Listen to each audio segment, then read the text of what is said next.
as we conclude our 21-day fast. First of all, congratulations.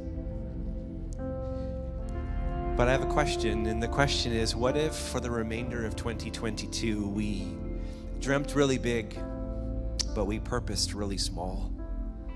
So small that all we are left with is a step of obedience or disobedience.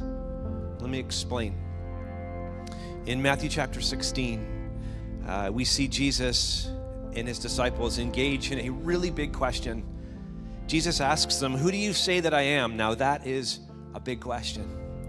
And Peter replies that you're the Christ, you're the Messiah, you're the one that we've been waiting for, that's who we need.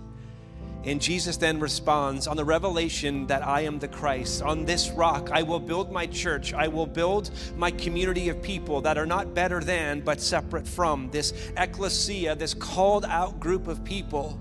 I will build my church, and the gates of Hades will not overpower it. I will give you the keys to the kingdom of heaven, and whatever you bind on earth will be bound in heaven, and whatever you loose on earth will be loosed in heaven. Church, this is a big moment.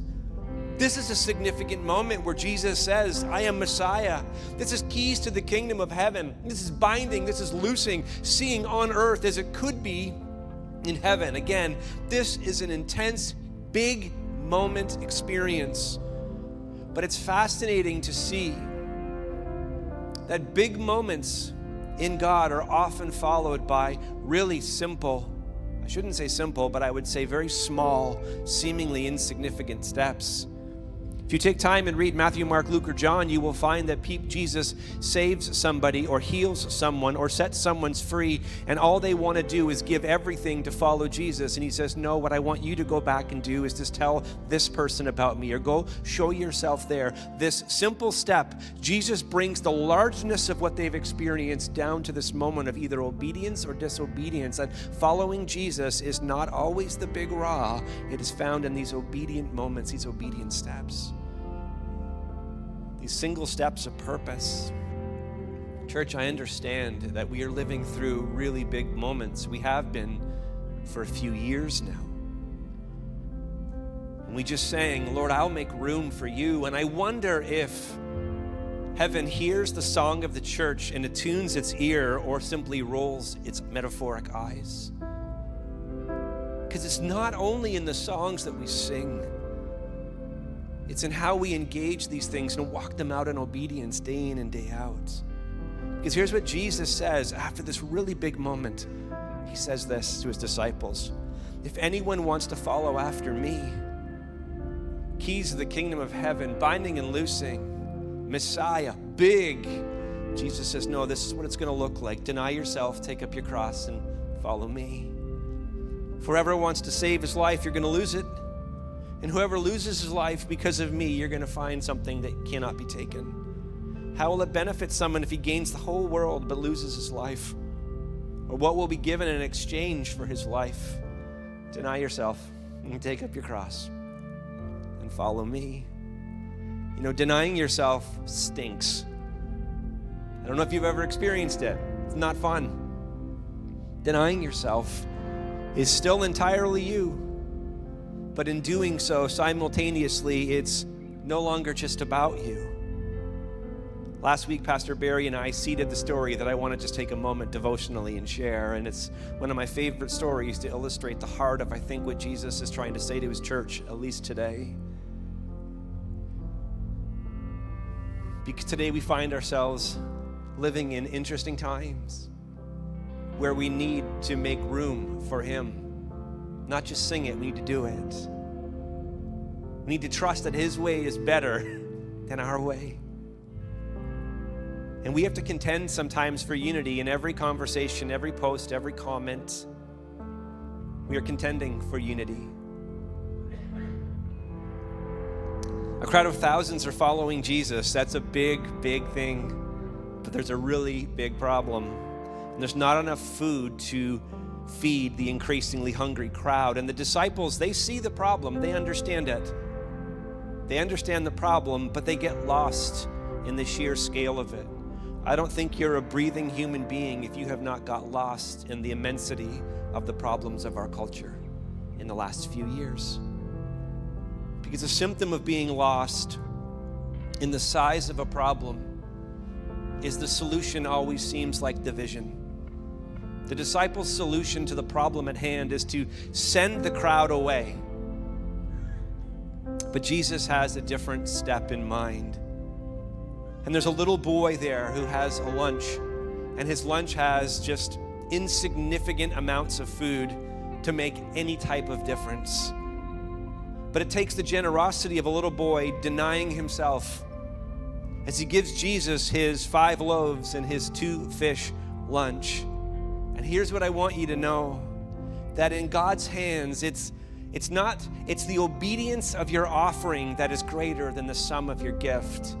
You will always be tempted to look at the insufficiency of what you are giving God and say it's not enough to fix the problem. That is the lie of the enemy. It's not in the size that what you have, it's whose hands it is in that makes the greater difference. And the disciples who have been following Jesus day in and day out, they don't see it. But the little boy gives his insignificant lunch. And watch what Jesus does. It says Jesus took the 5 loaves and the 2 fish, and looking up to heaven, he blessed them. Blessing comes when we have the courage to not only look at one another, but pause in the midst of it and make room for God, and together look up to heaven. It says he blessed them, and then he broke the loaves and he gave them to the disciples, and the disciples then gave them to the crowds, and everybody ate and was satisfied. Everybody ate and was satisfied, not just this group or that group. Everybody ate and was satisfied, and they picked up 12 basketfuls of leftover pieces. I think that there is something significant in this story, and it is this. In every culture in the world, you'll find bread, because bread is good. Even gluten-free bread is not bad. But every culture in the world has bread, from sourdough to focaccia bread to naan bread to pita bread. Every culture has bread. Bread represents this most ordinary thing. Everyone understands and every culture gets it. And I think this is the point. Because a little boy offers that which is ordinary and puts it into the hands of a God who can do extraordinary with our ordinary things. I love how Dr. Glenn Packiam says this: in the hands of Jesus, your ordinary life, which can be symbolized as bread, can become blessed. And this blessedness is not about accumulating or achieving more. No, blessedness is about having your true identity recovered and your true calling revealed. It is to be given a new name, to be broken. And I don't know if you have felt what it's like in this last season to be broken. But to be broken is to allow the grace of God to humble you, to lead you in vulnerability with others, and then to transform your heart. After all, bread that is not broken cannot be shared. You know, in my life, my time, my abilities, even my finances, if all they do is stay in my life, all they will ever be is a meal for me and mine. But if I follow Jesus, if I deny myself, if I take up my cross, and I follow him, my same time, my same abilities, and my same finances in God's hands can do something extraordinarily different than in just in mind. As followers of Jesus, we are stewards, each one of us, of our time, of our words, of our comments, of our posts, of our finances, of our abilities, of our spirit, all of it. We're stewards who receive, and then we release back to God. And then God does what we see Jesus do. He takes the little that we give and he blesses it, and he breaks it, and he gives back, and together we see supernatural supply. For 2022, I wonder what could be if we just did these two things, all of us together. If we returned the first 10% that we receive and release it back to God as a tithe, saying, God, you can do more in my life if I trust you in this step than I can risk holding on to 100%. What would happen if we spent 1% of our day with Jesus by engaging spiritual practices? Just 1% of our day. The rest of the 99, do what you got to do what you want to do. What could change if we took our insignificant lunch and placed it in the hands of an incredibly sovereign God? Or we can continue down the road that we're going, which is a dead end. I don't know about you, but I want to deny myself, take up my cross, and follow Jesus. And I want to make room for God to move practically and powerfully. Because here's what I found. When I leave no room for God to move, when it's just me and move, sometimes I'm proud. But most of the time, I wish I'd given God a little more space. So I'm going to invite you just to put your hands out in front of you. And I'm going to pray. Lord, let us dream big, but purpose really small. So small that all we're left with is a step of obedience or disobedience.